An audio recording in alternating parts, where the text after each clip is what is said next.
নমস্কার, পাকবিচিত্রা সকলকে শুভেচ্ছা জানাই। আমি আজ আপনাদের একটি অসাধারণ স্বাদের স্ন্যাক্স রেসিপি রুটি মাছের চপ তৈরি করে দেখাবো। আমার চ্যানেলটি যারা এখনও সাবস্ক্রাইব করেননি তারা অবশ্যই সাবস্ক্রাইব করবেন। চলুন তাহলে শুরু করা যাক। আজ আমি আপনাদের আরেকটি নতুন রেসিপি করে দেখাবো, স্ন্যাক্স রেসিপি লোটে মাছের চপ। তার জন্য এখানে আমি 500 গ্রাম মাছ নিয়েছি। দেখুন, মাছটা ভালো করে কেটে পাতিলেবুর রস দিয়ে আমি পরিষ্কার করে ধুয়ে নিয়েছি। এখানে আমি ছোট বড় মিলিয়ে 500 গ্রাম মাছ নিয়েছি। এখানে ছোট বড় কোনো ব্যাপার নেই, যে কোনো সাইজের মাছ দিয়ে এটাকে করা যাবে। দেখুন, এখন মাছটা আমি বাপিয়ে নেব। তার জন্য একটি ননস্টিক কড়াইতে 1 কাপ পরিমাণের মতো জল দিয়ে দিয়েছি। এখন মাছটা আমি দিয়ে দিচ্ছি।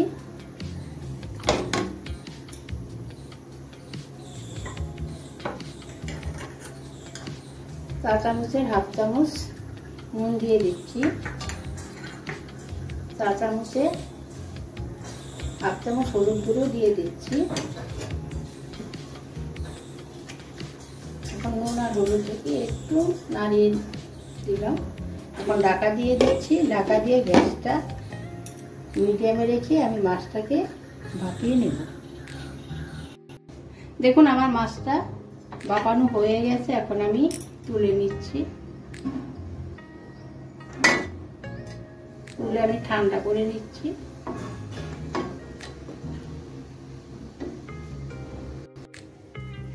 দেখুন, আমার মাছ ঠান্ডা হয়ে গেছে। আমি একটু ঠান্ডা করে নিয়েছি। এখন মাছের কাঁটাগুলো আমি ছাড়িয়ে নিচ্ছি। মাছের কাঁটা ভালো করে বেছে নিতে হবে। এখন আমি মাছের কাঁটাগুলো ছাড়িয়ে নিচ্ছি। দেখুন, আমি এভাবে সবগুলো মাছের কাঁটা ছাড়িয়ে নিচ্ছি।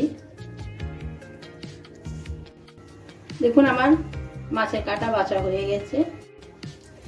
দেখুন, এখন আমি মাছের চপ বানানোর জন্য পুরটা তৈরি করে নেব, লোটে মাছের চপ। তার জন্য আমি কড়াইতে 3 টেবিল চামচের মতো সাদা তেল দিয়ে গরম করে নিয়েছি।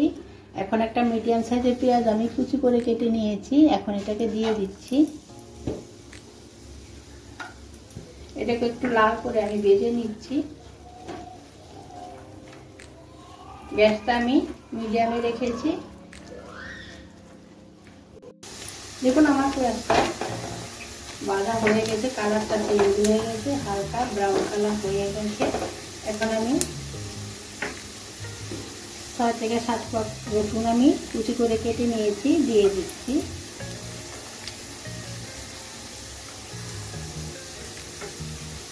এক ইঞ্চি আদা আমি কুচি করে কেটে নিয়েছি, এখন দিয়ে দিচ্ছি। আমি আদা রসুনটা কুচি করে কেটে নিয়েছি, আপনারা চাইলে গ্রেট করে দিতে পারেন। এখন আমি গ্যাসটা লোতে রেখে আদা রসুন পেঁয়াজটা 2 মিনিটের মতো ভেজে নেব। দেখুন, আমি 2 মিনিট ভেজে নিয়েছি। গ্যাসটা কিন্তু আমার লোতে রেখেছি। এখন চা চামচে 1 চামচ হলুদ গুঁড়ো দিয়ে দিচ্ছি। চা চামচে 1 চামচ সাদা জিরের গুঁড়ো দিয়ে দিচ্ছি। চা চামচের 4 ভাগের 1 ভাগ গরম মশলা গুঁড়ো দিয়ে দিচ্ছি। চাট মশলা নিয়েছি, চা চামচে 4 ভাগের 1 ভাগ দিয়ে দিচ্ছি। চাট মশলা দিলে চপটা খেতে খুবই ভালো লাগবে। এখানে লাল লঙ্কা গুঁড়ো দিয়েছি, চা চামচে 4 ভাগের 1 ভাগ।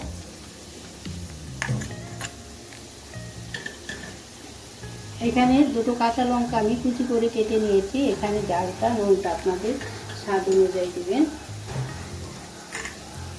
আমি মাছ ভাপানোর সময় নুন দিয়েছি। এখানে হাফ চামচের মতো, চা চামচের হাফ চামচ নুন দিয়ে দিচ্ছি।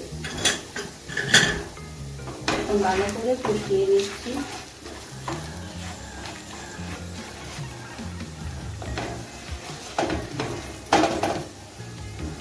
দেখুন, মশলাটা আমি 2 মিনিট কষিয়ে নিয়েছি। এখন বাপিয়ে রাখা মাছটা দিয়ে দিচ্ছি। আগে থেকে কাটা বেছে নিয়েছি। এখন গ্যাসটাকে মিডিয়ামে রেখে মাছটাকে অনবরত নেড়ে চেড়ে মাছের গায়ে যে জলটা আছে সেটা শুকিয়ে নিয়ে লোটে মাছের পুরটা তৈরি করে নিই। ধনেপাতা কুচি দিয়ে দিচ্ছি। ভালো করে নেড়ে চেড়ে মিশিয়ে নিচ্ছি।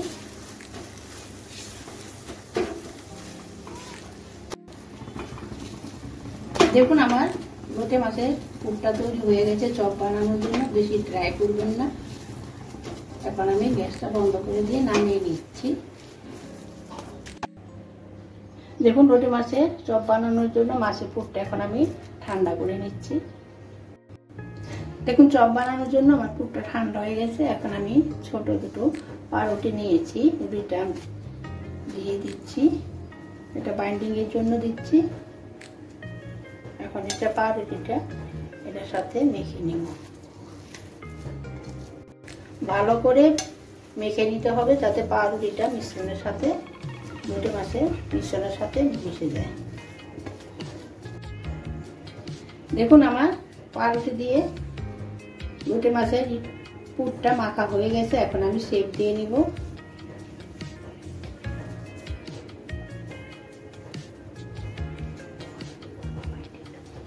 দেখুন আমার বাইন্ডিংটা কত সুন্দর হয়েছে। আপনারা যে কোনো শেপ দিতে পারেন। আমি একটু ছোট ছোট করে বানাচ্ছি, আপনারা সাইজটা আপনাদের মতো করে বানাতে পারেন। দেখুন আপনারা চাইলেও গোল করেও বানাতে পারেন। আমি আরেকটা বানিয়ে দেখিয়ে দিচ্ছি। লোটে মাছের একটা যে গন্ধ থাকে, পুরটা যদি ভালো করে বানানো হয় তাহলে আর গন্ধটা থাকে না। ধোয়ার সময় একটু পাতিলেবু রস দিয়ে ধুয়ে নিলে মাছের যে একটা আস্তা গন্ধ সেটাও কেটে যায়। আমি কিন্তু পাতিলেবু রস দিয়ে মাছটাকে ধুয়ে নিয়েছি। দেখুন এভাবে আমার বানাতে বানাতে তিনটা হয়ে গেল। এখন আমি সবগুলো বানিয়ে নিচ্ছি। দেখুন আমি লোটে মাছের চপ বানানোর জন্য শেপ দিয়ে নিয়েছি।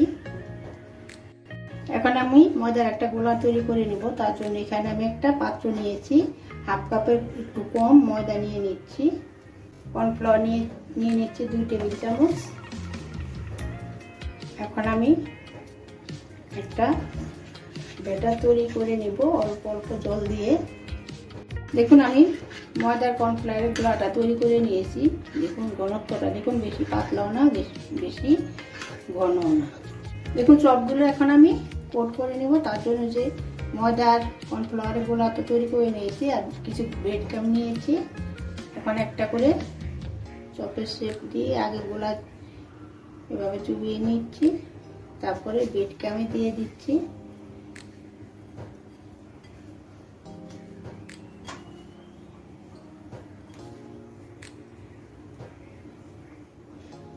এখানে আমি ডাবল কোট করব, তাহলে চপটা খেতে মুচমুচে হবে। এভাবে আমি সবগুলো বানিয়ে ডাবল কোট করে চপগুলো তৈরি করে নিচ্ছি। আমার একটা তৈরি হয়ে গেছে। দেখুন আমি দ্বিতীয়টা করে নিচ্ছি। দেখুন আমি লোটে মাছের চপগুলো কোটিং করে নিয়েছি ব্রেড ক্রাম দিয়ে। দেখুন চপগুলো ভাজার জন্য আমি কড়াইতে পরিমাণ মতো সাদা তেল দিয়ে গরম করে নিয়েছি। এখন আমি চপগুলো ভেজে নিব। গ্যাসটা আমি মিডিয়ামে রেখেছি। অল্প অল্প করে ভেজে নেব। দেখুন আমার এক পাশ হয়ে গেছে, এখন আমি উল্টে দিচ্ছি। দেখুন আমার চপগুলো ভাজা হয়ে গেছে, এখন আমি তুলে নিচ্ছি।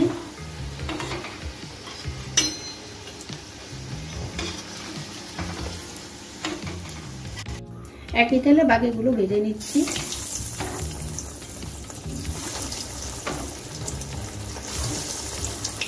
দেখুন আমার মুচমুচে লোটে মাছের চপ তৈরি হয়ে গেছে। আমি যেভাবে বানালাম আপনারাও স্ন্যাক্স হিসাবে সেভাবে খাবেন, দেখবেন খুব ভালো।